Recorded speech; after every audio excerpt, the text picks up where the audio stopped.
Merhaba değerli izleyicilerim, kanalıma hoş geldiniz. Yepyeni bir video ile karşınızdayım. Sizler için yeni görüntüler, yeni paylaşımlar sunuyorum.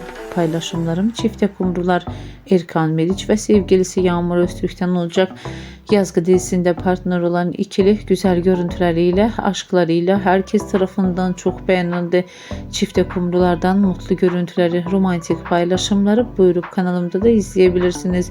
Sizlerden tek dileğim kanalıma abone olup like atmayı unutmayın. Şimdilik benden bu kadar. Yepyeni videolarımda yeniden buluşmak üzere. Hoşça kalın, sağlıcakla kalın arkadaşlar.